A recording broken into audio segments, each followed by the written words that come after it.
എല്ലാ സഹോദരങ്ങൾക്കും നമ്മുടെ യൂട്യൂബ് ചാനലിലേക്ക് സ്വാഗതം. അപ്പോൾ എന്താണെന്ന് വെച്ചാൽ, ഞാൻ ബോച്ചയുടെ വിഷയം ഇനി സംസാരിക്കുന്നില്ല എന്നൊക്കെ വിചാരിച്ചതാണ്. കാരണം 2-3 വീഡിയോ ചെയ്തു. അപ്പോൾ പിന്നെ ഇനി ബോച്ചയെ മാത്രം കണ്ടൻറ്റാക്കി വെക്കുന്നു എന്നൊക്കെ ചില വർത്തമാനങ്ങളൊക്കെ വരും. അപ്പോൾ അങ്ങനെ വന്നാലേ എനിക്കതൊന്നും ഒരു പ്രശ്നമില്ല. പക്ഷേ എന്നാലും വേണ്ടാന്ന് വിചാരിച്ചതാണ്. പക്ഷേ എന്ന് കരുതിയിട്ട് ഇന്ന് പല ന്യൂസുകളും കണ്ടു. അപ്പോൾ ആ ഒരു ന്യൂസുകളൊക്കെ കണ്ടപ്പോഴത്തേക്ക് വിചാരിച്ചു മിണ്ടാണ്ടിരുന്നിട്ട് കാര്യമില്ല. കാര്യം എന്താണെന്ന് വെച്ചാൽ, ബോച്ചെ പറഞ്ഞത്, ഹണിയോട് പറഞ്ഞത് വളരെ തെറ്റായിട്ടുള്ള ഒരു വാക്ക് തന്നെയാണ്. അതിൽ യാതൊരുവിധ തർക്കവുമില്ല. ഞാനും ഒരു സ്ത്രീയാണ്. അപ്പോൾ എൻ്റെ അടുത്താണ്, എനിക്കാണ് മറ്റൊരാളിൽ നിന്നും ഇങ്ങനെ ഒരു ബുദ്ധിമുട്ട് ഉണ്ടാവുകയാണെങ്കിൽ അത് എനിക്ക് വിഷമം ഉണ്ടാക്കും.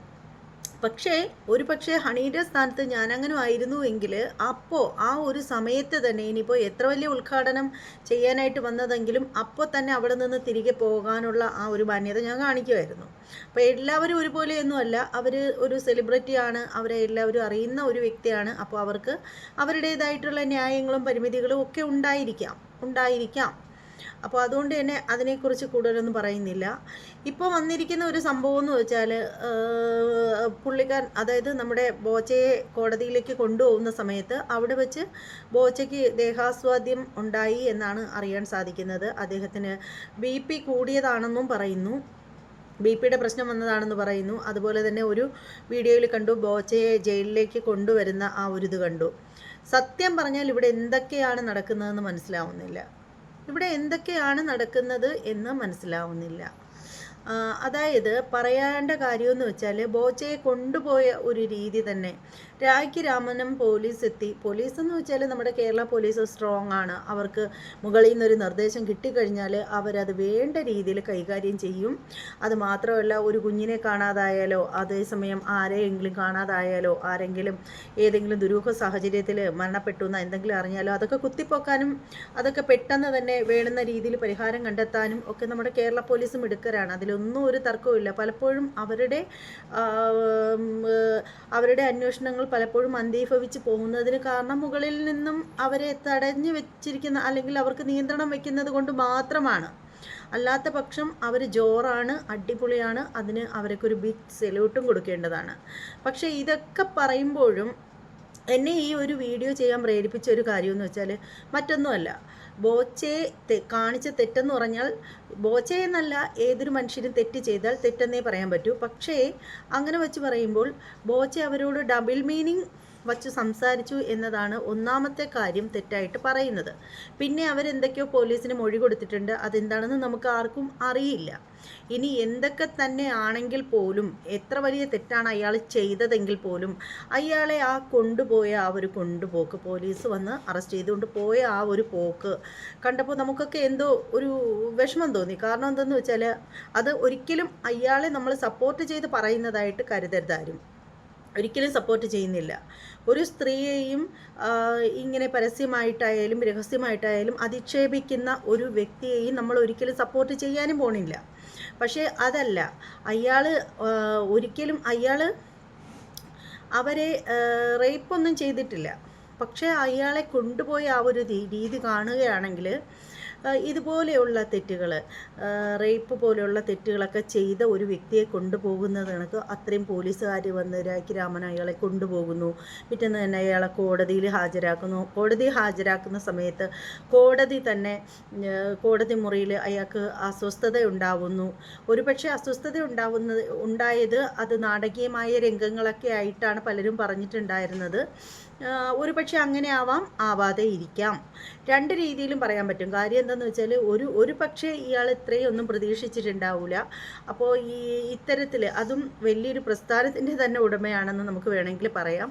അത്തരത്തിൽപ്പെട്ട ആൾ വിചാരിച്ചിട്ടുണ്ട്, എന്തൊക്കെയാണെങ്കിലും ഇനി അഥവാ കോടതിയിലേക്ക് ചെല്ലേണ്ടി വന്നു കഴിഞ്ഞാലും സുഖമായിട്ട് വേറെ പ്രശ്നമൊന്നുമില്ലാതെ അവിടുന്ന് ജാമ്യം മേടിച്ച് പുറത്ത് പോകാമെന്ന് വിചാരിച്ചിട്ടുണ്ടാവും. അതല്ലെങ്കിൽ ഇദ്ദേഹത്തെ 14 ദിവസത്തേക്ക് റിമാൻഡ് ചെയ്യുമെന്ന് അദ്ദേഹം സ്വപ്നത്തിൽ പോലും കരുതിയിട്ടുണ്ടാവില്ല. അപ്പോൾ പെട്ടെന്ന് അത്തരത്തിലുള്ളൊരു വാർത്ത കേട്ട സമയത്തിന് അദ്ദേഹത്തിന് ദേഹാസ്വസ്ഥത അനുഭവപ്പെട്ടതായിരിക്കാം. അപ്പോൾ ആ ഒരു ഇതിൽ അദ്ദേഹത്തിന് ഒരു ബുദ്ധിമുട്ട്, ശരീരം കുഴഞ്ഞു വന്നതായിരിക്കാം, ചിലപ്പോൾ ആ സമയത്ത് പ്രഷറൊക്കെ കയറിയതായിരിക്കാം. അപ്പോൾ എന്ത് തന്നെയാണെങ്കിലും അതിന് നാടകീയ രംഗങ്ങൾ എന്ന് പറയുന്ന ആളുകളുണ്ട്. അതായത് അത് നമ്മൾ സ്ഥിരം കണ്ടുവരുന്ന ഒരു കാര്യമാണ്, നമ്മൾ സിനിമകളിൽ പോലും കണ്ടുവരുന്ന കാര്യമാണ്. ഇതുപോലെയൊക്കെ VIPസിനെയൊക്കെ കോടതിയിലേക്ക് കൊണ്ടുപോകുന്ന സമയത്ത് അവർക്ക് ശരീരം കുഴഞ്ഞു വരുന്നു, പിന്നീട് ഹോസ്പിറ്റലിൽ കൊണ്ടുപോകുന്നു, ഹോസ്പിറ്റലിൽ VIP പരിഗണനയൊക്കെ കിട്ടുന്നു. ഇതൊക്കെ നമ്മൾ സിനിമകളിൽ പോലും നമ്മൾ കണ്ടുവരുന്നൊരു കാര്യമാണ്. അപ്പോൾ അത് വച്ചിട്ടാണ് പലരും ഇത് നാടകീയ രംഗങ്ങൾ എന്നൊക്കെ പറയുന്നത്. അതുപോലെ തന്നെ രായ്ക്ക് രാമനം അദ്ദേഹത്തെ പോലീസ് സ്റ്റേഷനിൽ ജയിലിലേക്ക് മാറ്റുന്നതിൻ്റെ വീഡിയോയും നമ്മളെല്ലാവരും കണ്ടതാണ്. അപ്പോൾ ആ ഒരു വീഡിയോ ഒക്കെ കണ്ടപ്പോഴത്തേക്ക് കൂട്ടും ക്രിമിനലിനെ കൊണ്ടുപോകുന്ന അതുപോലെയാണ് അങ്ങേരെ കൊണ്ടുപോകുന്നതായിട്ട് കാണിച്ചത്. അത് കണ്ടപ്പോൾ എന്തോ പോലെ തോന്നി. കാരണം എന്താണെന്ന് വെച്ചാൽ അങ്ങേര് ഈ പറയുന്നത് പോലെ ആരെയും റേപ്പ് ചെയ്തിട്ടില്ല, കൊന്നിട്ടില്ല, കൊള്ളയടിച്ചിട്ടില്ല, ഒന്നും ചെയ്തിട്ടില്ല. എന്നിട്ടും അങ്ങേരെ ഒരു ദയവ് വിചാരിക്കേണ്ട കാര്യമില്ല. പക്ഷേ എന്നാൽ പോലും രാഹുൽ ഈശ്വർ പറയുന്നത് പോലെ എനിക്കും ചോദിക്കാനുള്ളൊരു ചോദ്യം എന്ന് വെച്ചാൽ, ഈ പറയുന്നത് പോലെ അയാൾ ചെയ്ത തെറ്റ് ഒരു ക്ഷമ പറഞ്ഞാൽ തീരത്തക്ക തെറ്റല്ലേ അയാൾ പറഞ്ഞിട്ടുള്ളൂ. ഓക്കെ, അയാൾ അന്നേരം ക്ഷമ പറയാനായിട്ട് തയ്യാറായില്ല. പിന്നീട് ഏതോ മാധ്യമത്തിൻ്റെ മുന്നിൽ വന്നിട്ട് അത് അയാളുടെ ഈഗോ ആയിരിക്കാം. ഇനി അഥവാ ക്ഷമ പറയാണ്ടാത്ത തെറ്റാണ്, ഇനി അയാളെ ജയിലിൽ അടച്ചേ പറ്റുള്ളൂ എന്നുണ്ടെങ്കിൽ അതെന്തുകൊണ്ടാണ് അത്രയും വലിയ വാശി കാണിക്കുന്നതെന്ന് അറിയില്ല. എന്താണ് ഇതിന് പിന്നിലെന്നും അറിയില്ല. അദ്ദേഹത്തിന് ഒരുപാട് ജ്വല്ലറികളും സ്ഥാപനങ്ങളും ഉണ്ട്, അദ്ദേഹം ചാരിറ്റി നടത്തുന്നു, ഒക്കെ ശരിയാണ്. അപ്പോൾ അതിലൊന്നും ഒരു തർക്കമില്ല. അതിലൊക്കെ എന്തെങ്കിലുമൊക്കെ ക്രമക്കേട് കാണിക്കുന്നത് വല്ലതും അതോ കാണിച്ചോന്നൊന്നും എനിക്കറിയില്ല. അദ്ദേഹത്തിൻ്റെ സ്വത്ത് സംബന്ധമായിട്ട് അങ്ങനെ വല്ല അന്വേഷണവും ഉണ്ടായി, അദ്ദേഹത്തെ ഇങ്ങനെ രായ്ക്ക് രാമാനം അറസ്റ്റ് ചെയ്തുകൊണ്ട് പോയി, ഇതുപോലെ ജയിലിലൊക്കെ കൊണ്ടുവന്ന് ഇന്ന് നമ്മൾ കണ്ടതുപോലെ അത്രയും പോലീസിൻ്റെ അകമ്പടിയോടുകൂടി ജയിലിനുള്ളിലേക്ക് വണ്ടി കൊണ്ടുചെന്ന് അദ്ദേഹത്തെ ഇറക്കിക്കൊണ്ട് പോകുന്ന ആ ഒരു സംഭവങ്ങളൊക്കെ അതുമായിട്ട് ബന്ധപ്പെടുന്ന അല്ലെങ്കിൽ അദ്ദേഹത്തിൻ്റെ ബിസിനസ്സുമായിട്ട് സംബന്ധിക്കുന്ന എന്തെങ്കിലും ഒരു കാര്യത്തിന് വേണ്ടിയിട്ട് കണ്ടുപിടിച്ചിട്ടായിരിക്കുമെങ്കിൽ അത് കാണാനും കേൾക്കാനും എന്തെങ്കിലും ഒരു രസം ഉണ്ടായിരുന്നേനെ. അങ്ങനെയാണ് അദ്ദേഹത്തിൻ്റെ ബിസിനസ്സിൽ അതുപോലെ ഈ പറയുന്നത് പോലുള്ള വീഴ്ചകളോ അല്ലെങ്കിൽ കള്ളത്തരങ്ങളോ നടക്കുന്നു എന്നല്ല ഞാൻ പറഞ്ഞത്. അങ്ങനെ ഞാൻ പറഞ്ഞിട്ടേ ഇല്ല, അതല്ല ഞാൻ ഉദ്ദേശിച്ചത്. അത്തരത്തിൽ എന്തെങ്കിലും വീഴ്ചകൾ കണ്ടിട്ട് അതിൻ്റെ പേരിലാണ് അദ്ദേഹത്തെ ഇങ്ങനെ കൊണ്ടുപോകുന്നതെങ്കിൽ അതൊരു രസം ഉണ്ടായിരുന്നേനെ കാണാൻ, അല്ലെങ്കിൽ അതിലെന്തെങ്കിലും ഒരു കഴമ്പുണ്ടായേനെ. ഇത് ഒരു നടി അവരെ ഡബിൾ മീനിങ് വെച്ച് പറഞ്ഞു എന്നതിൻ്റെ പേരിൽ ഇത്രയൊക്കെ പ്രഹസനത്തിൻ്റെ ആവശ്യമുണ്ടോ? ഉണ്ടായിരുന്നോ? ഞാൻ ഒരു ഇന്ത്യൻ പൗരത്വം ഉള്ള ഒരാളാണ്, ഞാൻ ഇന്ത്യയിൽ ജീവിച്ച ഒരാളാണ്, ജീവിച്ചുകൊണ്ടിരിക്കുന്ന ഒരാളാണ്, ഇന്ത്യൻ പൗരനാണ് എന്നുള്ള ആ ഒരു നമ്മുടെ ഈ ജനാധിപത്യ രാജ്യത്ത് അഭിപ്രായ സ്വാതന്ത്ര്യം ഉള്ളത് കൊണ്ട് മാത്രമാണ് ഞാനിത് ചോദിക്കുന്നത്. അപ്പോൾ അത് ശരിയായിട്ട് എനിക്ക് തോന്നുന്നില്ല. നിങ്ങൾക്ക് തോന്നുന്നുണ്ടെങ്കിൽ നിങ്ങളൊന്ന് കമൻറ്റ് ചെയ്തേക്കൂ. ഇപ്പോൾ ഇതുപോലെ തന്നെ സാധാരണപ്പെട്ട ഒരു സ്ത്രീയാണ് വന്ന് ഇതുപോലെ ആരെങ്കിലും ഡബിൾ മീനിങ് വെച്ച് പറഞ്ഞു സർ എന്ന് പറഞ്ഞിട്ട് കേസ് കൊടുത്തിരുന്നെങ്കിൽ ഇതുപോലെ ഒരു നീതി കിട്ടുമായിരുന്നു. ഇപ്പോൾ ഞാനോ അല്ലെങ്കിൽ മറ്റാരെങ്കിലും ചെന്നിട്ട് എന്നെ ഇന്ന വ്യക്തി ബോബി ചെമ്മന്നൂർ അല്ലെങ്കിൽ അതിനപ്പുറത്ത് ആരെങ്കിലും ഇതുപോലെ ഒരു ബാഡ് വാക്ക് പറഞ്ഞു എന്നും പറഞ്ഞിട്ടൊരു പെറ്റീഷൻ കൊടുത്തിരുന്നെങ്കിൽ ഒരു പക്ഷേ ഇങ്ങനെ ഇത്രയും ഊർജിതമായിട്ട് കേസ് മുന്നോട്ട് പോകുമായിരുന്നോ? ഒരിക്കലുമില്ല. ആ ഒരു കാര്യത്തിൽ ഒരു തർക്കവും വേണ്ട, ഒരിക്കലുമില്ല. ഇതൊരു ജനാധിപത്യ സ്വാതന്ത്ര്യമുള്ള ഒരു രാജ്യമാണ്. എന്നിട്ട് ഇവിടെ എന്താണ് പലർക്കും പല നീതി എല്ലാവർക്കും ഒരുപോലെ ആവണ്ടേ? ഒരാൾക്ക് എന്താ ഇവിടെ സ്വാധീനവും പണത്തിൻ്റെ സ്വാധീനവും മറ്റുമാണോ ഇതിനൊക്കെ പിന്നിൽ? അതുപോലെ ഈ ഒരു അവസരത്തിൽ ചോദിക്കേണ്ട മറ്റൊരു കാര്യമുണ്ട്. ഇപ്പോൾ ഈ സമയത്ത് തന്നെ നടന്ന ഒരു സംഭവമാണ് നമ്മുടെ ഗിന്നസ് റെക്കോർഡിൻ്റെ ഒരു മത്സരം ഉണ്ടായിരുന്നു. കൊച്ചിയിൽ വെച്ച് നടന്ന ആ ഒരു മത്സരം നമ്മുടെ ബഹുമാനപ്പെട്ട ഉമാ തോമസ് അവർകൾ ഹോസ്പിറ്റലായ ആ ഒരു സംഭവമൊക്കെ നമുക്കെല്ലാവർക്കും അറിയാവുന്നതാണ്. ആ ഒരു സംഭവത്തിൻ്റെ കേസ്, അതേക്കുറിച്ചുള്ള അന്വേഷണം ഇങ്ങനെ നടന്നുകൊണ്ടിരിക്കുന്ന ഈ ഒരു സമയത്ത് തന്നെ ഈ ഹണി റോസിൻ്റെ കേസ് അതിൻ്റെ ഇടയിലേക്ക് വന്നത് എന്തുകൊണ്ടാണെന്ന് മനസ്സിലാവുന്നില്ല. ഇതിനു മുമ്പും ഇതുപോലെ പല കേസുകളും മുന്നോട്ട് വന്നിട്ടുണ്ട്. അതായത് നമ്മുടെ ആ ഒരു എന്താണ് മുല്ലപ്പെരിയാറിൻ്റെ പ്രശ്നത്തിൽ കുറേ പെണ്ണുങ്ങളൊക്കെ സമരം ചെയ്യാനായിട്ട് ഇറങ്ങിയിട്ടുണ്ടായിരുന്നു. പിന്നെ അതിൻ്റെ ഇടയ്ക്ക് അങ്ങനെയാണ് ഈ ശിരൂരിൽ അർജുൻ്റെ പ്രശ്നമോ സംഭവങ്ങൾ അങ്ങോട്ടേക്ക് വന്നു എന്ന് തോന്നുന്നു. അത് മുമ്പിലും പിറകിലും ഒക്കെ ആയിട്ടാണെന്ന് തോന്നുന്നു ആ ഒരു കേസ് കെട്ടൊക്കെ വന്നത്. അതിനുശേഷമാണ് നമ്മുടെ ഹേമ കമ്മീഷൻ റിപ്പോർട്ടൊക്കെ പുറത്തേക്ക് വന്നത്. ആ ഹേമ കമ്മിറ്റി റിപ്പോർട്ട് വന്നതിൻ്റെ പിന്നാലെയാണ് ഇതുപോലെ ഓരോരോ കാര്യങ്ങളും വന്നുകൊണ്ടേയിരുന്നത്. ഇപ്പോൾ ലാസ്റ്റ് വന്ന് നിൽക്കുന്നത് ദിവ്യ ഉണ്ണിയുടെയൊക്കെ ആ പ്രശ്നമാണ്. ആ ഒരു സംഭവത്തിൽ ദിവ്യ ഉണ്ണിയെ ഒന്ന് ജസ്റ്റ് വിളിച്ച് ചോദ്യം ചെയ്യാൻ പോലും നമ്മുടെ പോലീസിന് മനസ്സുണ്ടായില്ല എന്നാണ് അറിയാൻ സാധിച്ചത്. എങ്ങു നിന്നും കേട്ടില്ല. ദിവ്യ ഉണ്ണിയെ ചോദ്യം ചെയ്തതായിട്ട് നമ്മൾ ഒരു ചാനലുകളിലും കേട്ടില്ല. അതിന് എൻ്റെ കയ്യിൽ കുഴപ്പമാണോ എന്ന് എനിക്കറിയില്ല. പക്ഷെ ഞാൻ കേട്ടിട്ടുണ്ടായിരുന്നില്ല. അതെന്താണ്, അവർ സെലിബ്രിറ്റി ആയതുകൊണ്ടാണോ? സെലിബ്രിറ്റികൾക്കെല്ലാം നമ്മുടെ രാജ്യത്ത് സെലിബ്രിറ്റികൾക്ക് മാത്രം ഒരു തരത്തിൽപ്പെട്ട പരിഗണന, ഒരു പ്രത്യേകതരം പരിഗണന കിട്ടുന്നതായിട്ട് കാണുന്നുണ്ടല്ലോ. അതെന്താണ് അങ്ങനെയെന്ന് മനസ്സിലാവുന്നില്ല. ഇപ്പോൾ അതായത് ഈ കുന്തിദേവി പ്രയോഗം, ഈ ബോച്ചയുമായിട്ടുള്ള ഈ സംഭവം നടന്നിട്ട് മാസങ്ങളാവുന്നുണ്ട്. അപ്പോൾ ആ ഒരു കേസ് ഇപ്പോൾ ഇല്ല, കുപ്പിയിൽ നിന്നൊരു ഭൂതത്തെ തുറന്നു വിട്ട അതുപോലെ ഇപ്പോൾ തന്നെ ഈ വേൾഡ് റെക്കോർഡിൻ്റെ പ്രശ്നം മുന്നിലേക്ക് വന്ന ഈ ഒരു ടൈമിൽ തന്നെ അത് മുന്നോട്ട് വന്നതിൻ്റെ കാര്യം എന്താണെന്ന് മനസ്സിലാവുന്നില്ല. ഹണി റോസ് ഇത്രയും നാൾ ഉറക്കത്തിലായിരുന്നു, ഇപ്പോഴാണോ ഉണർന്നത്? മനസ്സിലാവുന്നില്ല.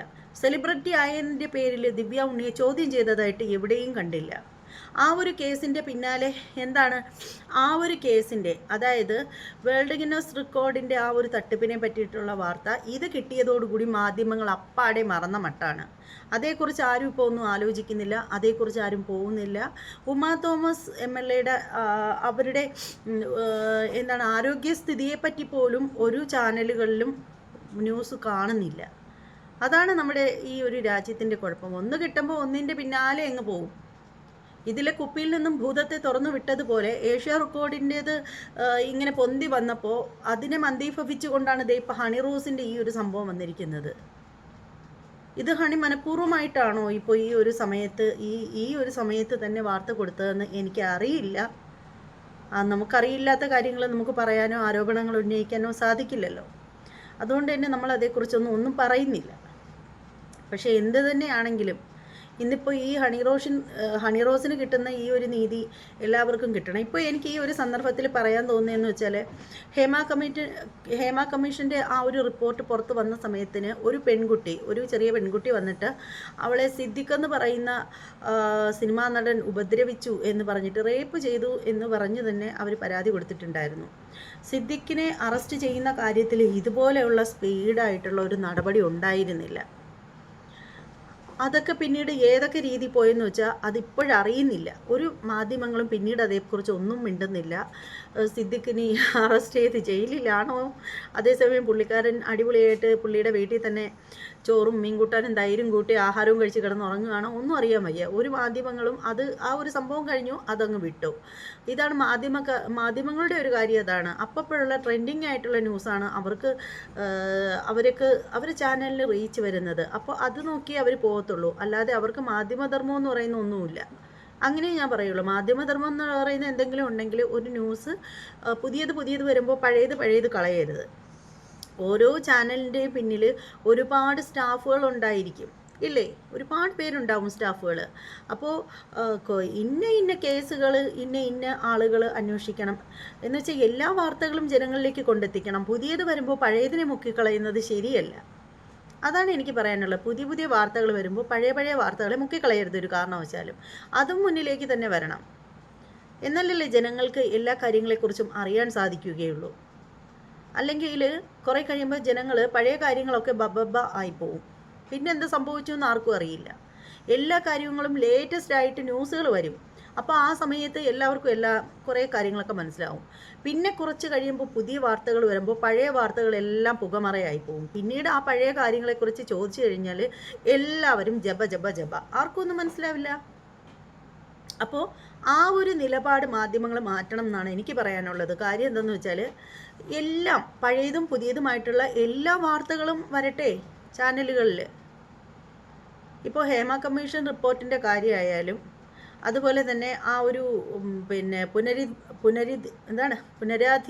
പുനരധിവാസത്തെക്കുറിച്ച് ചിലതൊന്നും വായിൽ വരത്തില്ല കേട്ടോ.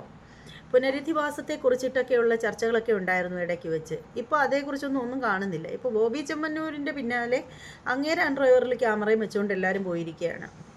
അതുകൊണ്ട് ഇപ്പോൾ അയാളെ മാത്രമേ കാണാനുള്ളൂ. എവിടെ നോക്കിയാലും അയാളെ മാത്രമേ കാണാൻ പറ്റുന്നുള്ളൂ. എന്തല്ലേ? അപ്പോൾ പറയേണ്ടതെന്ന് വെച്ചാൽ, എനിക്ക് പറയേണ്ടതെന്ന് പറഞ്ഞാൽ, ഇന്ന് ഇവർക്ക് കിട്ടിയ ഈ നീതി നോക്കൂ. ഇപ്പോൾ അവർക്കെതിരെ ബാഡ് കമൻറ്റ് ചെയ്തവരെയൊക്കെ അറസ്റ്റ് ചെയ്യുന്നു. അതുപോലെ തന്നെ അവർക്കെതിരെ വീഡിയോകൾ ചെയ്ത ചാനലുകൾ നോക്കി അവർ ബ്ലോക്ക് ചെയ്യുന്നുണ്ട്, ചാനലുകളെ നോക്കിയിട്ട് അറസ്റ്റ് ചെയ്യുന്നുണ്ട് എന്നൊക്കെയാണ് അറിയാൻ സാധിക്കുന്നത്. അപ്പോൾ ഇത് സാധാരണക്കാരിയായ ഒരു സ്ത്രീയാണെങ്കിൽ എന്താ ഇവിടെ എന്താ സെലിബ്രിറ്റികൾക്കൊരു നിയമം, സാധാരണപ്പെട്ട സ്ത്രീകൾക്ക് മറ്റൊരു നിയമം? അതെന്താ അങ്ങനെ? അത് മനസ്സിലാവുന്നില്ലല്ലോ.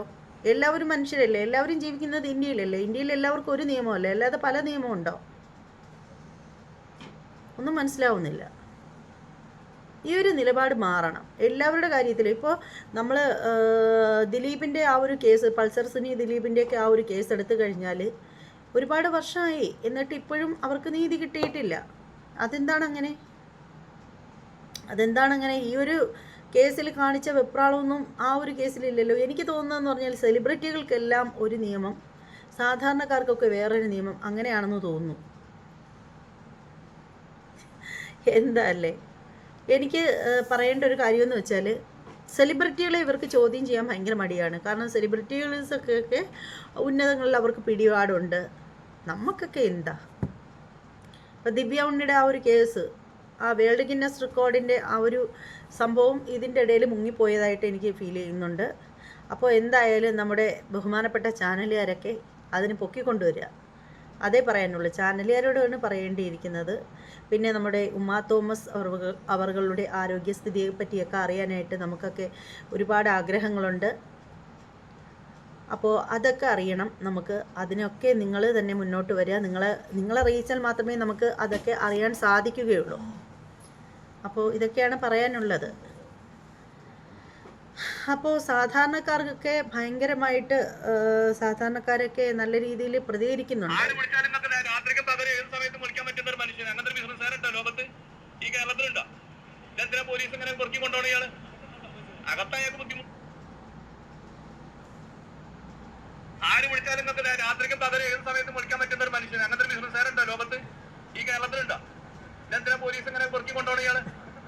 അകത്തായ ബുദ്ധിമുട്ടുകൾ. ഡോക്ടർ കാർഡിയോളജിക്ക് ബന്ധപ്പെട്ട് ഇതിനു വേണ്ടി എഴുതി വെച്ച റിപ്പോർട്ട് അടക്കം കൊണ്ടുപോയതാണ് ഡോക്ടറിനോട് പറഞ്ഞത്. എന്തിനാ ഇയാളെ പൊറുക്കി കൊണ്ടുപോകേണ്ട ആവശ്യം എന്താ? ഇതൊന്നും അനുവദിച്ചു കൊടുക്കാൻ പറ്റൂലോ. ഒരു നിലയ്ക്ക് അനുവദിച്ചു കൊടുക്കാൻ പറ്റില്ല. കോടതി ആയിക്കോട്ടെ, മനുഷ്യന് ബുദ്ധിമുട്ടുണ്ടാവില്ലേ? എന്റെ മനുഷ്യൻ എന്തെങ്കിലും സംഭവിച്ചാൽ ഞാൻ എന്താ സമ്മാനം പറയും? ജുഡീഷ്യൽ സമ്മാനം പറയോ? ഇതൊരു വലിയൊരു പ്രസ്ഥാനത്തിന്റെ അധിപനല്ലേ? സാധാരണക്കാരനാണ് അയാള്. നമ്മൾ നിങ്ങളെമാര് സാധാരണക്കാരനാണോ? അയാളൊരു പ്രസ്ഥാനത്തിന്റെ സഹോദര, നിങ്ങൾ ഈ പറയുന്ന വാക്കിനോട് ഒരിക്കലും യോജിപ്പില്ല. ഇനി സാധാരണക്കാരനാണെങ്കിലും അസാധാരണക്കാരനാണെങ്കിലും എല്ലാവരും മനുഷ്യൻ തന്നെയല്ലേ. അയാളും ഈ പറയുന്ന ബോബി ചെമ്മന്നൂർ താമസിക്കുന്നത് ഇന്ത്യക്കുള്ളിൽ തന്നെയല്ലേ. അദ്ദേഹത്തിന് ഒരുപാട് പ്രസ്ഥാനങ്ങളുണ്ട്, ചാരിറ്റി നടത്തുന്നുണ്ട് അദ്ദേഹം. അതൊക്കെ അംഗീകരിക്കുന്ന കാര്യമാണ്. ഒരുപാട് ജ്വല്ലറികളുണ്ട്, ഒക്കെ ശരി തന്നെയാണ്. എന്ന് കരുതിയിട്ട് നിയമം എല്ലാവർക്കും ഒരുപോലെ തന്നെ ആവണം. അയാൾ സാധാരണക്കാരനല്ലാത്തത് കൊണ്ട് പ്രത്യേക പരിഗണന എന്ന് പറയുന്നത് ശരിയല്ല. ദിലീപ് കുറേ നാൾ ജയിലിലുണ്ടായിരുന്നു. അയാളും സാധാരണ ജയിൽ റൂമിൽ തന്നെയാണ്, അയാളും സാധാരണ ജയിലിൻ്റെ അഴിക്കുള്ളിൽ തന്നെയാണ് താമസിച്ചിട്ടുണ്ടായിരുന്നത്. അപ്പോൾ ആ ഒരു വാക്കിനോട് എനിക്ക് യോജിക്കാൻ പറ്റില്ല. പക്ഷേ ഈ പറയുന്ന ബോബി ചെമ്മന്നൂരിനെ ഒരു ക്രിമിനലിനെ കൊണ്ടുപോകുന്ന രീതിയിൽ, അതിനേക്കാളും മോശമായ രീതിയിലാണ് കൊണ്ടുപോയത് എന്നുള്ളൊരു കാര്യത്തിൽ തർക്കമില്ല. അത് ചെയ്തതിനോട് ഒട്ടും നമുക്കും അംഗീകരിക്കാൻ പറ്റില്ല. സാധാരണക്കാരല്ലേ? ലക്ഷക്കണക്കിന് ആൾക്കാർക്ക് ശമ്പളം കൊടുക്കുന്ന, ലക്ഷക്കണക്കിന് ആൾക്കാരെ ചേർത്ത് വിളിക്കുന്ന, ഒരു ദിവസം കൈക്കൂലി കൊണ്ടെടുക്കുന്ന ഒരു മനുഷ്യനെയാണ്. ഭയങ്കര ബുദ്ധിമുട്ട് വന്നാലും ഒപ്പം നിൽക്കണ്ടേ? ഇങ്ങനെ ഒരു വലിയൊരു പ്രയാസം നിങ്ങളെ ഭാഗത്തുനിന്ന്. അത് തന്നെ ഇന്നലെ 3 ദിവസമായി നിങ്ങളെല്ലാവരും പാടെ ഇങ്ങനെ പൊതിയുന്നത്. അനങ്ങാൻ സമ്മതിക്കണ്ടോ? കടന്നുറങ്ങാൻ സമ്മതിക്കണ്ടോ? സത്യം ആലോചിക്കണ്ട നിങ്ങളൊക്കെ. കോടതിയിൽ അറിയിക്കേണ്ട സിറ്റുവേഷൻ അറിയിക്കണം. ഇപ്പത്തെ സിറ്റുവേഷൻ എന്താണ്? ഇതൊന്നും അനുവദിച്ചു കൊടുക്കാൻ പറ്റൂല. ഒരു നിലയ്ക്ക് അനുവദിച്ചു കൊടുക്കാൻ പറ്റൂല. ഇതിനെക്കൂടെ നാട്ടിലൊരു പ്രസ്ഥാനമില്ലേ, ഒരു പ്രയാസത്തില്ലേ, പ്രസ്ഥാനങ്ങൾ ഒരു ഭരണകൂടല്ലേ? ഇതൊന്നും അനുവദിച്ചു കൊടുക്കാൻ കഴിയുന്ന സാധനങ്ങളൊന്നുമില്ല. ഇതിനൊക്കെ ഒരു പ്രത്യേകത ആ രീതിയിൽ നിയമപരമായിട്ട് നേരിടും. അങ്ങനത്തെ ആളാണോ ബോച്ചെ? നിങ്ങൾ പറയും. ഇത്രയും മീഡിയക്കാരില്ലേ? ഒരു നോട്ടീസ് 7 കൊല്ലത്തിന് ശിക്ഷ കിട്ടുന്ന ഒരു സാധനം, അതിന്റെ താഴേക്ക് പിന്നെ ശിക്ഷ കിട്ടുന്ന ഒരു സാധനം നോട്ടീസ് കൊടുത്താൽ 35 നോട്ടീസ് കൊടുത്താൽ ഹാജരാവേണ്ട ഒരു മനുഷ്യൻ ഇയാളെന്തായാലും പൊറുക്കിക്കൊണ്ടിരുന്നത് ഈ ഇരുട്ടത്തെ റൂമിലാണ്. അല്ലെ എന്താണ് പറഞ്ഞത്? അനിയോസൻ എന്താ അയാൾ പറഞ്ഞത്? നിങ്ങൾക്ക് ആ വീഡിയോസ് കണ്ടില്ലേ? അപ്പോൾ അറിയാൻ സാധിക്കുന്നത് ജനങ്ങളുടെ പ്രതികരണം എന്ന് പറഞ്ഞാൽ വളരെ മോശമായ രീതിയിലാണ്. എന്ന് വെച്ചാൽ ജനങ്ങൾക്ക് ഒരിക്കലും അംഗീകരിക്കാൻ പറ്റില്ല. ഒരു നടി വന്നിട്ട് അവരെ ഏതാണ്ട് ഡബിൾ മീനിങ് വെച്ചിട്ടുള്ള വാക്കുകൾ പലവട്ടം പറഞ്ഞു എന്ന് പറഞ്ഞിട്ട് അയാളെ ഒരു ക്രിമിനലിനെ കൊണ്ടുപോകുന്ന കണക്ക് കൊണ്ടുപോകുന്നു. അയാളെ ഇതുപോലെ ഇരുട്ട് റൂമിൽ ഇട്ടിരിക്കുന്നു എന്നാണ് ഇവരൊക്കെ പറയുന്നത്. ജയിലിൽ ഇരുട്ട് റൂമിൽ കൊണ്ടുവന്നിട്ടിരിക്കുന്നു എന്നൊക്കെ പറയുന്നു. അയാളെ ഇരുട്ട് റൂമിൽ കൊണ്ടിട്ടോട്ടെ, അതിലൊന്നും ഒരു വിഷയമില്ല. അയാൾ എന്തെങ്കിലും സാമ്പത്തിക ക്രമക്കേട് കാണിച്ചു, അല്ലെങ്കിൽ ഗവൺമെൻറ്റിനെ പറ്റിച്ചു, കബളിപ്പിച്ചു എന്നൊക്കെയുള്ള എന്തെങ്കിലും ഒരു നിങ്ങൾ കണ്ടുപിടിച്ചിട്ട് അതുപോലെയൊക്കെയുള്ള വല്ല കേസിനോ അല്ലെങ്കിൽ അയാളെ ഒരു റേപ്പ് കേസ് വല്ലതും ചെയ്തു എന്നോ അല്ലെങ്കിൽ ആരെങ്കിലും കൊന്നു എന്നോ എന്നൊക്കെ പറഞ്ഞിട്ടാണ് നിങ്ങളിത് ചെയ്തതെങ്കിൽ അത് കാണാനൊരു രസം ഉണ്ടായിരുന്നു. ഇത് കുറച്ച് ഓവറായി പോയതുപോലെ എനിക്ക് തോന്നുന്നു. ഹണി റോസിനെ വെള്ളം തേക്കാനായിട്ട് കുറേ ഓവറായി പോയത് കണക്ക് തോന്നുന്നു. അവർക്ക് ഇത്രയേറെ പ്രാധാന്യമൊന്നും കൊടുക്കേണ്ട ഒരു ആവശ്യമില്ല. ഈ പറയുന്നത് പോലെ അവർ ഈ ഉദ്ഘാടനങ്ങളൊക്കെ ചെയ്യുന്ന ഒരുപാട് നായികമാരുണ്ട്, നടിമാരുണ്ട്. മഞ്ജു വാര്യർ, നവ്യ നായർ, ഇതുപോലെയുള്ള ഒരുപാട് ആർട്ടിസ്റ്റുകളുണ്ട് ഇപ്പോഴും ഉദ്ഘാടനങ്ങളൊക്കെ ചെയ്യുന്നത്. ഇവരെ ആരെയും ഇങ്ങനെ ഒരു മോശം ആരും പറയുന്നില്ലല്ലോ. മഞ്ജു വാര്യർ ഇപ്പോൾ 2ാം വരവ് വന്നതിന് ശേഷം അവർ ഒരു ചെറിയ പെൺകുട്ടിയെ പോലെയായി, നന്നായിട്ട് മോഡലൊക്കെ ചെയ്ത് നല്ല രീതിയിൽ വസ്ത്രങ്ങളൊക്കെ ധരിച്ചാണ് നടക്കുന്നത്. പക്ഷെ ആരും ഒന്നും പറയുന്നില്ല. എന്തുകൊണ്ടാണ് ഒന്നും പറയാത്തത് എന്ന് നിങ്ങൾ തന്നെ ചിന്തിച്ച് നോക്കൂ. ഒരുപാട് പേരുണ്ട് നമുക്കിടയിൽ. എന്തിന് കൂടുതൽ പറയുന്നു, സീരിയൽ ആർട്ടിസ്റ്റുകൾ വരെയുണ്ട്. ഉദ്ഘാടനങ്ങൾക്കൊക്കെ പോകുന്നു. അവർ എല്ലാവിടവും ഉദ്ഘാടനങ്ങൾക്കൊക്കെ പോവുക എടുക്കുകയൊക്കെ ചെയ്യുന്ന ഒരുപാട് ഫേമസ് ആയിട്ടുള്ള പുതിയ പെൺകുട്ടികളുണ്ട്, സീരിയൽ ആർട്ടിസ്റ്റുകൾ. അവരെ പോലും ആരും ഇതുപോലെ ബാഡായിട്ട് പറയുന്നില്ല. അപ്പോൾ ഇവരെ പറയുന്നുണ്ടെങ്കിൽ അത് എന്തുകൊണ്ടായിരിക്കുമെന്ന് ചിന്തിക്കാനുള്ള ഒരു സാമാന്യ ബോധം മനുഷ്യർക്കില്ലേ? പച്ചവെള്ളം ചവച്ച് കുടിക്കുന്ന ഒരു വ്യക്തി ആരെങ്കിലും വല്ലതും പറയുമോ? ഈ പറയുന്നത് പോലെ ഇവരുടെ റിയൽ ക്യാരക്ടർ ഒരുപക്ഷെ ഇവർ പാവമായിരിക്കാം ആള്. പക്ഷേ എന്ന് കരുതി ആരെങ്കിലും വല്ലതും പറയുന്നുണ്ടെങ്കിൽ ഇവരുടെ വസ്ത്രധാരണത്തെയാണ് പറയുന്നത്. ഇപ്പോൾ എന്നാ പറയും, അത് കാണുന്നവൻ്റെ പ്രശ്നമാണ്, കണ്ണിലാണ് പ്രശ്നം എന്ന് ഇപ്പോൾ ഇന്നത്തെ കാലത്ത് എല്ലാവരും ഇപ്പോൾ ഏറ്റു പറയുന്ന ഒരു കാര്യം എന്ന് വെച്ചാൽ കാണുന്നവൻ്റെ കണ്ണിലാണ് പ്രശ്നം, അല്ലാതെ വേറെ കാണിക്കുന്നതുകൊണ്ട് ഒരു കുഴപ്പമില്ല. ഇപ്പോൾ ഞാൻ തന്നെ ഇപ്പോൾ വളരെ മാന്യമായിട്ട് വസ്ത്രം ധരിക്കുന്നു, വളരെ മാന്യമായിട്ട് ലൈവ് ആയാലും വീഡിയോ ആയാലും ചെയ്യുന്നു. ഇപ്പോൾ അതുകൊണ്ട് തന്നെ ആരും എന്നെ മോശം പറയുന്നില്ല. എൻ്റെ ചാനലിൽ വന്നിട്ട് എൻ്റെ കമൻറ്റ് ബോക്സിൽ വന്ന് കയറി നോക്കിയാൽ നിങ്ങൾക്ക് മനസ്സിലാക്കാൻ പറ്റുന്ന കാര്യമേ ഉള്ളൂ. എന്നെ ആരും ഇച്ചിപ്പോന്ന് പറയുന്നില്ല, അനാവശ്യം പറയുന്നില്ല. എൻ്റെ ഭാഗത്ത് എന്തെങ്കിലും ഒരു തെറ്റുണ്ടെങ്കിൽ തന്നെ ഒരു കൂടപ്പിറപ്പിനെ വന്ന് ഉപദേശിക്കുന്ന പോലെയാണ് പലരും വന്നിട്ട് പറയുന്ന, സഹോദരി അത് നിങ്ങൾക്കറിയാഞ്ഞിട്ടാണ് എന്നുള്ള രീതിയിൽ സംസാരിക്കുന്നു. ലൈവിൽ വരുന്ന എല്ലാ സഹോദരങ്ങളും വന്നിട്ട് പെങ്ങളെ, മോളെ, സഹോദരി എന്നൊക്കെ പറഞ്ഞ് എന്നോട് സംസാരിക്കുന്നെങ്കിൽ അത് എൻ്റെ കഴിവ് കൊണ്ട് തന്നെയാണ്, അല്ലേ?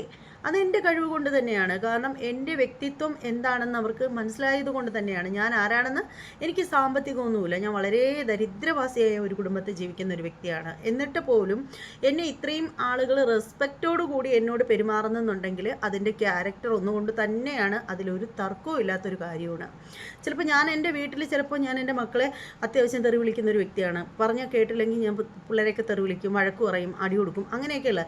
പക്ഷേ ഞാൻ സോഷ്യൽ മീഡിയയിൽ വരുമ്പോൾ ഞാൻ എന്താണോ അതാണ് എൻ്റെ വ്യക്തിത്വം എന്ന് പറയുന്നത്. വീട്ടിൽ നല്ല പിള്ളയായിരുന്നിട്ട് സോഷ്യൽ മീഡിയയിൽ വന്നിട്ട് വാ തോരാതെ തെറി വിളിക്കുന്ന ആളുകളെ നമ്മൾ ഒരുപാട് കാണുന്നുണ്ട്. ഇപ്പോൾ ഈ പറയുന്ന പെൺകുട്ടിയെ ഉദ്ഘാടനങ്ങളിലും കാര്യങ്ങളിലൊക്കെ പോകുമ്പോൾ മറ്റ് നായികമാർക്ക് നേരിടാത്ത അതുപോലുള്ള ഒരു സംഭവം ഇവർക്ക് നേരിടേണ്ടി വരുന്നുവെങ്കിൽ അത് അവരുടേതായിട്ടുള്ള മിസ്റ്റേക്കാണ്. അവരുടെ വസ്ത്രധാരണത്തിൻ്റെ രീതി കൊണ്ടായിരിക്കാം, അങ്ങനെയായിരിക്കാം. ഇവർ മാത്രമല്ല, പലരും ഈ ബോച്ചെ എന്ന് പറയുന്ന മനുഷ്യനെ വെള്ള പൂശേണ്ട ആവശ്യമൊന്നുമില്ല. അങ്ങേര് ഈ പറയും പോലെ ഒരു പഴംപൊരിയെ പോലും വെറുതെ വിടാത്ത മനുഷ്യനാണ്. ഈ ലോകത്ത് ഡബിൾ മീനിങ് കണ്ടുപിടിച്ചത് അങ്ങേരാണെന്ന് തോന്നും. കാരണം പ്രതികരിക്കേണ്ട സമയത്ത് ആരും അങ്ങേരുടെ അടുത്ത് പ്രതികരിച്ചിട്ടില്ല. അങ്ങേര് എന്ത് പറയുന്നു അതിനൊപ്പം ചിരിക്കുകയാണ് മറ്റുള്ളവർ ചെയ്യുന്നത്. അപ്പോൾ അയാൾക്ക് തോന്നുന്നു അങ്ങനെ സംസാരിക്കുന്നത് എല്ലാവർക്കും ഇഷ്ടമാണെന്ന്. അല്ലെങ്കിൽ ഇപ്പോൾ ഈ സ്ത്രീയോട് അങ്ങനെ ഈ ഒരു വാക്കിൽ പറയുന്ന സമയത്ത് നമ്മളോട് ഒരാൾ മോശമായിട്ട് സംസാരിക്കുന്നത് അത് പൊതുവേദിയിൽ വെച്ചിട്ടാണെങ്കിലും വാക്കുകൾ സുഖകരമല്ലെന്നുണ്ടെങ്കിൽ അവിടെ വെച്ച് തന്നെ നമുക്ക് പ്രതികരിക്കാൻ പറ്റും. എന്താ പ്രതികരിക്കാതിരിക്കേണ്ടത്? പറഞ്ഞ വ്യക്തിക്ക് മാന്യത ഇല്ലെങ്കിൽ നമുക്ക് എന്തുകൊണ്ട് അത് പ്രതികരിച്ചുകൂടാ? വേറൊന്നും വേണ്ടല്ലോ, ഒരുപാടൊന്നും പറയണ്ടല്ലോ. സോറി, ഇത്തരത്തിൽ സംസാരിക്കരുത്, എനിക്കിഷ്ടമല്ല, അത് മാത്രം പറഞ്ഞാൽ മതിയല്ലോ.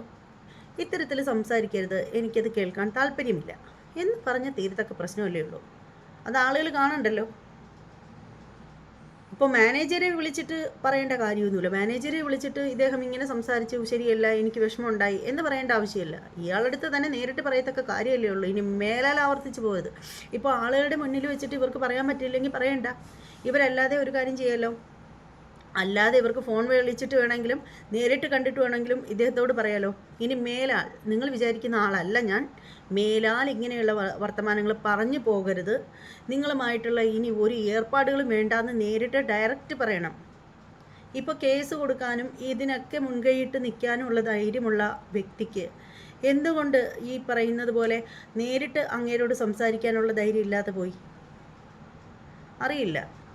ഇതെന്താണ് ഇത്രയും അധികം ഈ ഒരു വിഷയം കത്തിപ്പടർന്നു പോവേണ്ട കാര്യം എന്താണെന്ന് എനിക്ക് മനസ്സിലാവുന്നില്ല. എന്താണോ ആവോ. പിന്നെ വസ്ത്രധാരണം എല്ലാവരും പറയും അവരവരുടെ ഇഷ്ടമാണ് വസ്ത്രധാരണം, ഏത് വസ്ത്രം ധരിക്കാനും എല്ലാവർക്കും സ്വാതന്ത്ര്യമുണ്ടെന്ന്. പക്ഷെ അങ്ങനെ പറയുമ്പോഴും എനിക്ക് ആ പറയുന്നവരോട് ഒന്ന് ചോദിക്കേണ്ട ഒരു കാര്യം എന്ന് വെച്ചാൽ, നിങ്ങളുടെയൊക്കെ വീട്ടിലുള്ള സ്ത്രീകൾ ഇങ്ങനെയാണോ വസ്ത്രം ധരിക്കുന്നത്? അങ്ങനെ ധരിച്ചാൽ നിങ്ങൾ അംഗീകരിക്കുമോ? നിങ്ങൾ വാങ്ങിച്ചു കൊടുക്കുമോ ഇതുപോലുള്ള ഡ്രസ്സുകളും കാര്യങ്ങളും ഒക്കെ? അവരവരുടെ സ്വന്തം ശരീരം മറ്റുള്ളവരുടെ മുമ്പിൽ ബൾജ് ചെയ്ത് കാണിക്കത്തക്ക രീതിയിൽ വസ്ത്രം ധരിച്ചിട്ട് നടക്കുമ്പോൾ അത് എന്തിനാണ് അങ്ങനെ? ഞാൻ ചോദിക്കട്ടെ, മാന്യമായ രീതിയിൽ, ഞാൻ മുമ്പൊരു വീഡിയോ പറഞ്ഞിട്ടുണ്ട്, സാരി എന്ന് പറയുന്ന വസ്ത്രം 2 രീതിയിൽ ഉടുക്കാം. വളരെ മാന്യമായിട്ടും ഉടുക്കാം, വളരെ ബോറിംഗ് ആയിട്ടും ഉടുക്കാൻ പറ്റും, വളരെ വൾഗറായിട്ടും സാരി ഉടുക്കാൻ പറ്റും. നല്ല രീതിയിൽ സാരി ഉടുക്കുമ്പോൾ അത് നല്ലതാവും. വൾഗറായിട്ട് ഉടുക്കുകയാണെങ്കിൽ അവർക്ക് A സർട്ടിഫിക്കറ്റ് കിട്ടും. ആ രീതിയിൽ ഉടുക്കാൻ പറ്റും. പക്ഷേ എല്ലാവരും സാരി ഉടുക്കണം എന്നല്ല പറയുന്നത്. ഇന്നത്തെ കാലത്ത് ആരും സാരി ഉടുക്കാറില്ല. ഞാൻ തീരെ ഉടുക്കാറില്ല. ഞാൻ ഒള്ളി ചുരിദാറാണ്, വീട്ടിലായാലും പുറത്തായാലും. അപ്പോൾ സാരിയോ ചുരിദാറോ തന്നെ എല്ലാവരും ധരിക്കണമെന്നൊന്നും പറയുന്നില്ല. മാന്യമായ വസ്ത്രം എത്രയോ നമ്മുടെ സീരിയൽ നടികളായാലും സിനിമാ നടികളായാലും സെലിബ്രിറ്റി ആയിട്ട് പുറത്ത് അവർ ഉദ്ഘാടനത്തിനും കാര്യങ്ങൾക്കും ഒക്കെ പോകുന്ന സമയത്ത് അവർ ധരിക്കുന്ന എത്രയോ മാന്യമായ വസ്ത്രങ്ങളുണ്ട്. അതെല്ലാവരും സാരി തന്നെ ധരിച്ചല്ലേ. ശ്വേതാ മേനോനൊക്കെ, അവരുമൊക്കെ ഇതുപോലെ ഉദ്ഘാടനങ്ങളിലും ചടങ്ങുകളിലൊക്കെ പോകുന്ന ആളുകളാണ്. അവരെ ആരും ഒന്നും പറയുന്നില്ലല്ലോ. ഞാൻ ഈ ഉദ്ഘാടനങ്ങളിൽ പോകുന്ന പലരെയും കണ്ടിട്ടുണ്ട്. അതിൽ ഏറ്റവും മോശമായിട്ട് എന്ന് എനിക്ക് തോന്നുന്ന രീതിയിൽ വസ്ത്രം ധരിക്കുന്നത് ഇവർ തന്നെയാണ്. എന്തിനാണ് അങ്ങനെ ധരിക്കുന്നത്? അതൊരു ബിസിനസ് ട്രിക്കാണെന്ന് വേണം പറയാൻ. അതായത് തട്ടമിട്ടൊരു സ്ത്രീ പടം വരയ്ക്കുന്നുണ്ട്, കൃഷ്ണൻ്റെ പടം വരയ്ക്കുന്നുണ്ട്. അവരുടെ പ്രോഡക്റ്റ് കൃഷ്ണനാണ്. അതുകൊണ്ടാണ് അവർ ഈ തട്ടം മാറ്റി വെച്ചിട്ട് അവർക്ക് ചിത്രം വരയ്ക്കാം. ഗുരുവായൂരും അതുപോലെ മറ്റ് സ്ഥലങ്ങളിലൊക്കെ വരുമ്പോഴത്തേക്ക് അവർക്ക് തട്ടമില്ലാതെ വരാൻ പറ്റും. കാരണം അവർ എപ്പോഴും തട്ടം ധരിച്ചുകൊണ്ട് നടക്കുന്ന ആളല്ല. അവരുടെ വീഡിയോകളിലും തട്ടമില്ലാതെയൊക്കെ അവരെ നമ്മൾ കാണാറുണ്ട്. അതെന്താണ്? അത് അവരുടെ ഒരു ബിസിനസ് ട്രിക്കാണ്. അവരുടെ പ്രോഡക്റ്റ് എന്ന് പറയുന്നത് കൃഷ്ണനാണ് എന്ന് പറഞ്ഞതുപോലെ ഇവർ എന്താണ് ചെയ്യുന്നത്? ഇവരുടെ ഒരു ബിസിനസ് ട്രിക്കാണ്. ഇവർ ഈ ഉദ്ഘാടനത്തിനൊക്കെ പോകുമ്പോൾ മറ്റുള്ളവരെ ആകർഷിക്കുന്ന തരത്തിലുള്ള ഡ്രസ്സുകളൊക്കെ ധരിച്ചിട്ട് വരുന്നത്. അപ്പോൾ അവർക്ക് കൂടുതലായിട്ട് ഉദ്ഘാടനങ്ങൾ ഏറ്റവും കൂടുതൽ ചെയ്യുന്നത് ആരെന്ന് ചോദിച്ചാൽ എനിക്ക് തോന്നുന്നു ഇവരായിരിക്കും എന്ന് എനിക്ക് തോന്നുന്നത്. ഇവരായിരിക്കും ഏറ്റവും കൂടുതൽ ഉദ്ഘാടനങ്ങൾ ചെയ്യുന്നതെന്ന്. അപ്പോൾ അതെന്തിനാണ്? അപ്പോൾ അത്തരത്തിൽ വസ്ത്രം ധരിച്ച് വരുമ്പോൾ കൂടുതൽ ആളുകൾ ഇവരെ ശ്രദ്ധിക്കും. കൂടുതൽ ആളുകൾ ഇവർ ഉദ്ഘാടനത്തിന് വരുന്നിടത്ത് വരും. ഒരിത്തിരി നാണമുള്ള വ്യക്തിക്കാണെങ്കിൽ അങ്ങനെ വസ്ത്രം ധരിച്ച് വരാൻ സാധിക്കില്ല. ഇവർക്ക് നാണമൊന്നും ഇല്ലെന്ന് എനിക്ക് പലപ്പോഴും തോന്നിയിട്ടുണ്ട്. എനിക്ക് മാത്രമല്ല, ഇപ്പം ഞാനൊരു കാര്യം പറയട്ടെ, ഇവരെ പറ്റിയിട്ട് ഇവരുടെ വസ്ത്രധാരണത്തെ പറ്റിയൊക്കെ പറയുന്നവരെയൊക്കെ ഇവർ കേസ് കൊടുക്കുന്നു, അകത്താക്കുന്നു, എടുക്കുന്നു ഒക്കെ ചെയ്യുന്നു. ഒരു ചെറിയ കുട്ടി, ഞാൻ കുട്ടി ആരാണെന്നൊന്നും പറയുന്നില്ല, കാരണം കുഞ്ഞു കുട്ടിയാണ്. അതുകൊണ്ട് ഒരു 10 വയസ്സിന് താഴെ പ്രായമുള്ളൊരു കുട്ടിയാണ്. അതുകൊണ്ട് ഞാൻ ആ കുട്ടി ആരാണെന്ന് ഒരിക്കലും വെളിപ്പെടുത്തുന്നില്ല, പറയുന്നില്ല. ബോളുണ്ടല്ലോ, കളിക്കുന്ന ബോള്, ആ ബോളെടുത്ത് ബാക്കിൽ ഇങ്ങനെ വെച്ചിട്ട് തിരിഞ്ഞ് നിന്നിട്ട് പറയണ, അമ്മ ഈ പറയുന്ന നായിക നടിയുടെ പേര്. സത്യമാണ് ഞാൻ ഈ പറഞ്ഞത്. അതാണ് അവസ്ഥ. കുട്ടികൾക്ക് വരെ ഒരു പക്ഷേ ഇത് അവർ തന്നെ പറയുന്നുണ്ട്, ഇതൊന്നും എനിക്കുള്ളതൊന്നും വെച്ച് കിട്ടല്ല, ഇതെല്ലാം എനിക്കുള്ളതാണെന്ന് പറയുന്നുണ്ട്. എന്നാൽ ഇവരുടെ പല സിനിമകളിലും ഈ ഒരു സംഭവം ഇത്രയും ഇല്ല. ഉദ്ഘാടനത്തിന് പോകുമ്പോൾ ഒത്തിരി കാണുന്ന സാധനം സിനിമകളിൽ വരുമ്പോൾ അത്രയും ഇല്ല. അതെന്ത് കാരണമാണെന്ന് അറിയില്ല, നമുക്കൊന്നും അറിയില്ല. അതെന്താണ് അതിൻ്റെ ട്രിക്കെന്നൊന്നും അറിയില്ല. അറിയാത്തതിനെ പറ്റിയിട്ട് നമുക്കൊന്നും പറയാൻ പറ്റില്ലല്ലോ. കുട്ടികൾ, എൻ്റെ മകള് ഡാൻസറാണ്, ക്ലാസിക്കൽ ഡാൻസർ. അവർ ഭരതനാട്യവും മറ്റ് ഡാൻസുകളൊക്കെ ചെയ്യുന്ന സമയത്ത് ഷേപ്പിന് വേണ്ടിയിട്ട് ഇടുന്ന ഒരു ബർമുട പോലത്തെ ഒരു സാധനമുണ്ട്. അതിട്ട് കഴിയുമ്പോഴത്തേക്ക് ബട്ടക്സൊക്കെ തള്ളിയിരിക്കും, സൈഡ് തള്ളിയിരിക്കും. അതിട്ടിട്ട് ആ ഡാൻസിൻ്റെ പാൻറ് ഇടുമ്പോഴത്തേക്ക് ഭയങ്കര ഷേപ്പായിട്ടിരിക്കും ശരീരം. ഇല്ലാത്ത സാധനങ്ങളൊക്കെ കുറച്ച് ബലൂൺ കണക്ക് വരും, ബൾജ് ചെയ്ത് കാണിക്കും. അപ്പോൾ ഇവരതാണ് ധരിക്കുന്നതെന്നൊന്നും ഞാൻ പറയുന്നില്ല, കാരണം ഞാൻ കണ്ടിട്ടില്ല. എനിക്ക് കാണാൻ പറ്റാത്ത കാര്യങ്ങൾ പറയാൻ പറ്റില്ല. പക്ഷേ നമ്മുടെ ശരീരത്തിന് ഏതൊക്കെ ഭാഗങ്ങൾ കൂടുതലായിട്ടുണ്ടോ അത് മറ്റുള്ളവരെ ആകർഷിക്കുന്ന രീതിയിൽ തള്ളി വെച്ച്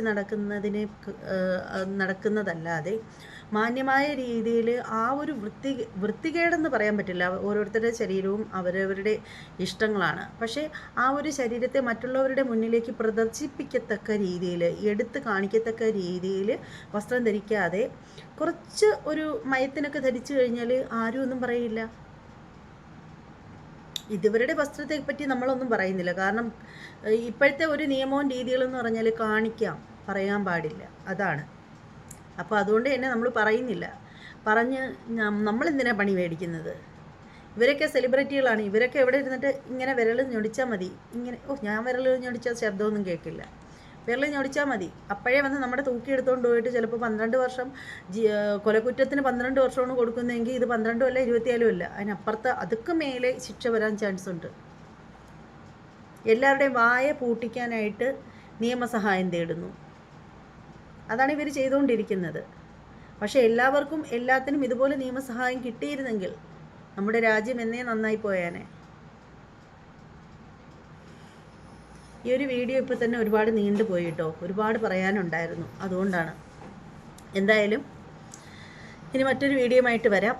ഇനി കഴിവതും ഈ ഒരു വിഷയത്തെക്കുറിച്ച് വീഡിയോ ചെയ്യേണ്ടെന്നുണ്ട്. എന്നാലും ബോബി ചെമ്മന്നൂരിൻ്റെ ആരോഗ്യനിലയും ബാക്കി കാര്യങ്ങളെക്കുറിച്ചൊക്കെ നാളെ എന്തെങ്കിലും വിവരം അറിയുകയാണെങ്കിൽ അത് ഞാൻ നിങ്ങളിലേക്ക് എത്തിക്കും എന്നുള്ള കാര്യം ഉറപ്പാണ്. അപ്പോൾ എല്ലാ സഹോദരങ്ങൾക്കും, എൻ്റെ വീഡിയോ സ്കിപ്പ് അടിക്കാതെ കണ്ടിരുന്ന എല്ലാ സഹോദരങ്ങൾക്കും നന്ദി, നമസ്തേ. സ്കിപ്പ് ചെയ്തവർക്കും നന്ദി, നമസ്തേ. ഇനി മറ്റൊരു വീഡിയോയുമായിട്ട് കാണാം. അതുവരെ എല്ലാ സഹോദരങ്ങൾക്കും ബൈ.